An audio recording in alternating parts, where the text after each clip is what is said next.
On est de retour à Sport et Score édition week-end. Vous êtes toujours accompagné de David Normandin et Jean Deschênes. Et on a toujours avec nous, là, évidemment, un invité qui nous parle un peu là, du repêchage de la LHJMQ, Simon Bédard du blog Haut des Gradins et de Hockey Le Magazine. Simon, je voulais que tu me parles un peu de Jonathan Deschamps, le défenseur des Estacades. Parle-nous-en un petit peu.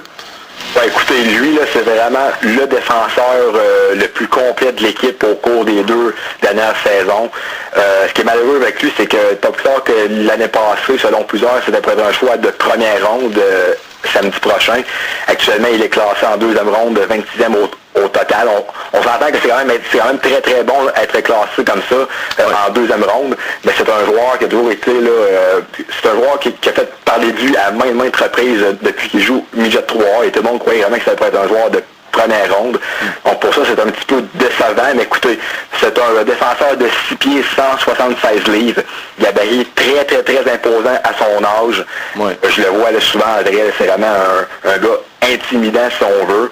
Mais attendez pas avec lui un défenseur offensif. Là. Écoutez, il y a 18 points en 82 parties si on combine de ces 2 saisons à Trois-Rivières. Donc 8 points l'année passée, 10 points en 2011-2012. Donc c'est vraiment un joueur complet, mais c'est pas le gars sur qui on va pouvoir compter là, pour marquer des buts à profusion. Là. Donc on parle ici d'un défenseur qui est très bon défensivement, contrôle très très bien le jeu, peut faire des très très bons coups d'épaule dans le coin de la patinoire.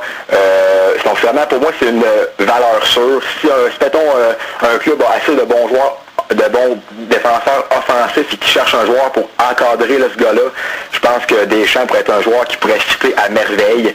Donc justement, c'est un joueur qui est imposant pour son âge, qui est bon dans toutes les facettes du jeu, qui a déjà vécu beaucoup d'expériences quand même assez intense. On parle qu'il a été au tournoi midget QNS de Gatineau l'année passée. Oui. A également gagné la Coupe d'âge en 2009-2010. Ça fait partie là, de plusieurs camps professionnels de l'équipe Canada là, avec Jason Spezza et Gary Roberts en août l'année passée. Donc vraiment, c'est un gars qui connaît un peu c'est quoi la pression. Il y en a sur lui là, vraiment depuis 2 ans. Malgré tout, c'est un très très bon leader. C'est un gars qui est passionné. Et je pense que l'équipe qui va le vraiment choisir va avoir un joueur d'avenir et d'impact là, complet dans toutes les facettes du jeu. Donc un genre de Josh Georges finalement. Oui, on veut peut-être encore plus robuste, plus intimidant. On sait que Josh n'est pas vraiment le défenseur le plus gros non plus, mais on parle d'un gars quand même assez gros. Donc écoutez, je ne veux pas faire de comparaison, là, mais Alexis Emelin a un gabarit imposant et capable de frapper à outrance.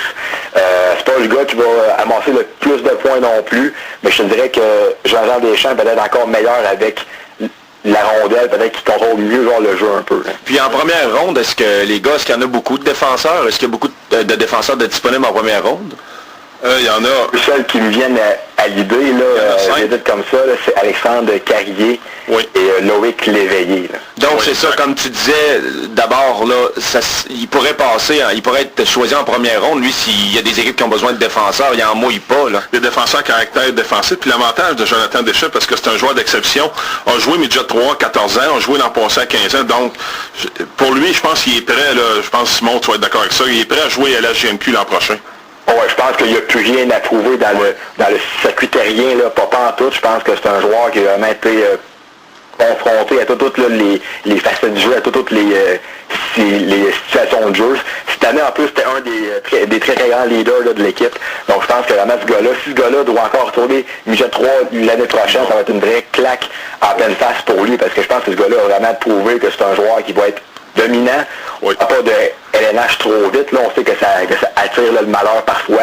Oui, oui. Je pense qu'il a tellement vécu d'expériences qui sont hors mettons, du Québec. Il a été à Calgary, je pense qu'il a quand même été à plusieurs places à des camps là, avec Jason Spezza, comme que j'en ai parlé tantôt, avec Gary Roberts et plusieurs joueurs comme ça. Donc je pense que ce gars-là a vraiment appris partout où est-ce qu'il est passé. Et je pense que le prochain niveau qu'il attend maintenant, c'est le circuit courteau. Devrait faire sa passe assez vite parce que c'est un gars qui est vraiment assez gros, donc je pense qu'il n'y aura pas peur là, de personne non plus. Et pour la suite des choses, on verra, mais je pense que l'avenir est très très rose dans le cas de Deschamps. OK, si on y va avec le meilleur espoir du côté des Estacades, Anthony Richard qui est classé selon la centrale là, en 2e ronde. Parle-nous donc de ce joueur-là. Écoutez, c'est un joueur qui est en deuxième ronde, mais selon plusieurs, ça pourrait être un joueur qui va sortir en première ronde également. Ça, c'est un joueur d'exception. C'est un petit peu spécial, là, ce cas-là, parce que c'est un gars qui sort du Bantam 2A. Tout le monde savait qu'il avait un talent indéniable. Ça doit être un joueur offensif là, d'impact. Mais pour un joueur qui mesure 5 et 7 et pèse 150 livres, qui a aussi un année aussi prometteuse, c'est un petit peu surprenant. Écoutez, ce gars-là a vraiment un talent incroyable. Et lorsque je l'ai vu là, pour parler là, pour mon blog, c'est vraiment ce gars-là, ce qui m'a vraiment sauté aux yeux, c'est à quel point qu'il est confiant et sûr. Je ne dis pas que c'est un joueur arrogant, des fois il y en a qui parlent, tu sens qu'ils sont arrogants tellement qu'ils aiment un peu ce qu'ils font. Mais je pense que ce gars-là est fier vraiment de voir ce qu'il fait. Je pense que c'est vrai aussi parce que pour un joueur de 5 et 7, 150 livres, déjà dans le midget 3A, c'est vraiment classé comme étant un joueur de petite taille. Donc imaginez pour le circuit Courteau, ça peut être encore plus pénible pour lui là, au cours des prochaines saisons. C'est un joueur qui a un talent offensif qui est vraiment incroyable. Je pense que tous les clubs le savent. C'est rendu que les scouts venaient au match des Estacades Midget 3 pour le voir entre autres à l'œuvre. Et vraiment, on parle d'un joueur de 15 ans, un joueur de centre. Puis ça, j'ai parlé aussi de sa taille. J'ai dit ça va peut-être te causer certains ennuis un jour ou l'autre. Mais écoutez, c'est un joueur là, qui, dans le fond, là, qui s'en fout là, carrément de sa taille. Regarde, il m'a dit, je ne vais pas me laisser abattre par ça non plus. Il a dit, moi, j'ai pas froid aux yeux. Puis même si je vais avoir dans le coin, puis qu'il y a un gars qui pèse, qui mesure 6 pieds 2, qui pèse 200 livres, ça me dérange pas. Moi, je vais foncer. Puis moi, mon but, c'est de marquer des buts, c'est vraiment de aider mon club à gagner le plus de matchs possible. Donc, je pense que pour que les clubs l'aient vraiment remarqué autant, je pense que, honnêtement, peut-être pas en début de première ronde, mais vers la fin ou début de la deuxième ronde, c'est un joueur qui va se faire sélectionner. Là, ça, c'est évident, il n'y a pas de doute là-dessus. On n'a qu'à penser là, à un Patrice Lefebvre, là, on ne sait jamais.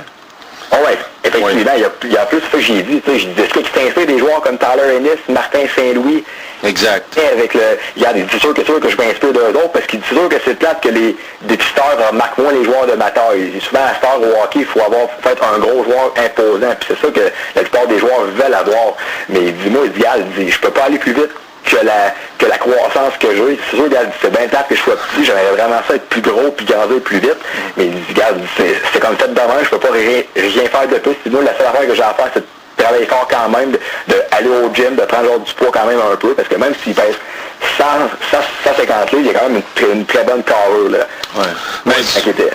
Mais ça, je veux dire, il y a 15 ans, là, je veux dire, il peut grandir de 4 pouces en un an. Là. Et oui, il peut jouer aussi ça va dépendre du besoin des équipes. S'il tombe avec une équipe en reconstruction, pourrait jouer à la GMQ l'an prochain, ou il pourrait retourner avec les Estacades pour une deuxième saison.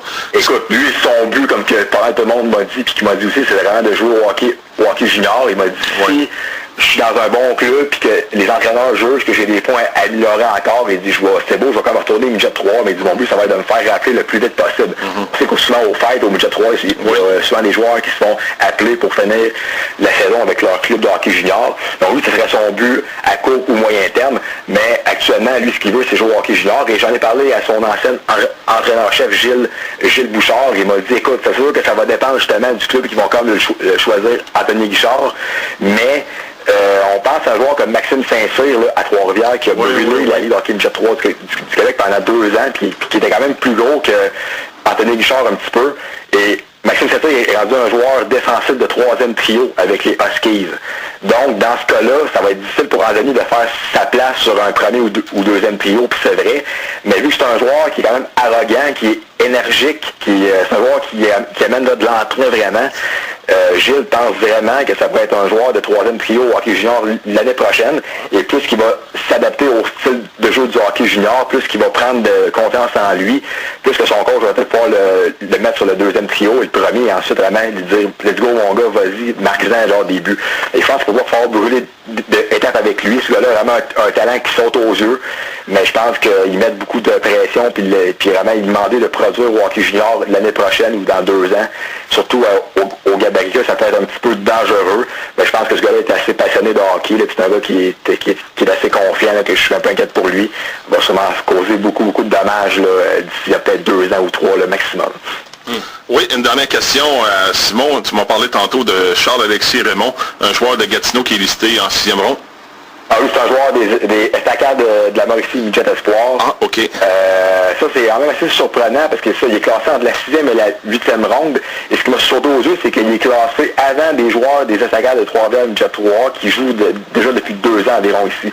On parle de François Aubry qui a obtenu 46 points en 43 parties au cours de la dernière campagne.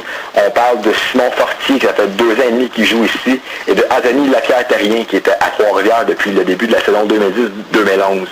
Donc c'est un joueur qui a joué Midget Espoir, n'a pas joué encore Midget 3. Honnêtement, ça serait surprenant qu'il soit sélectionné cette saison. Et puis on sait que ça arrive que des clubs optent pour un joueur Midget Espoir, mais c'est vraiment rare. Mais ce qui est fun pour lui, c'est qu'il va sûrement avoir, si rien change, là, il va avoir la chance de faire ses classes dans le Midget 3 l'année prochaine et ensuite se faire repêcher si tout va bien là, en juin 2013. Oui. Pour un gars qui n'a pas fait encore qui n'a pas encore fait ses preuves au hockey 3 vraiment, que son nom soit classé là, comme ça sur les listes des scouts avant des joueurs comme Aubry, Fortier et Lapierre-Terrien. Je pense que c'est vraiment le fun pour lui. Puis j'ai comme parlé un petit peu l'autre fois de vite, là, puis il était un petit peu surpris, sûr qu'il ne s'attendait pas à ça. Les scouts vont peut-être voir moins les matchs de hockey Midget Espoir que ton Midget 3 ou Oui. une ligue du genre, mais en tout cas, il était quand même content. Il ne fait pas d'attente non plus parce qu'on sait que c'est quand même des cas rares. Mais si je serais lui, je serais vraiment là, confiant actuellement. Puis je pense que la ligue est rose. Puis tant mieux que ça prépare un autre joueur de l'art un petit peu de nulle part et qui pourrait connaître une très très bonne carrière plus tard. Donc on va lui souhaiter la meilleure des chances, il n'y a pas de doute là-dessus. Donc beaucoup de joueurs des Estacades qui vont sortir au prochain repêchage. Donc ça fait le tour. On a fait un profil des joueurs là, qui vont être disponibles. On connaît mieux ces joueurs-là le seul que je connaissais, c'est Alex Bureau, Jonathan Deschamps, que j'avais vu jouer à quelques reprises avec les Estacades. Les autres m'étaient un petit peu inconnus. Donc ça fait le tour. Merci Simon pour nous avoir dressé le profil. Bon, on s'en reparle au repêchage la semaine prochaine. Parfait. C'est bon les gars, merci beaucoup. Là. Merci beaucoup Simon. Merci. Voilà, c'était Simon Bédard de Hockey le magazine et du blog du Haut des Grenades qui va être en ligne bientôt. Ouais. Donc on invite les gens à aller le consulter. Mais qu'il soit en ligne, il nous a dit au terme du repêchage. Ouais.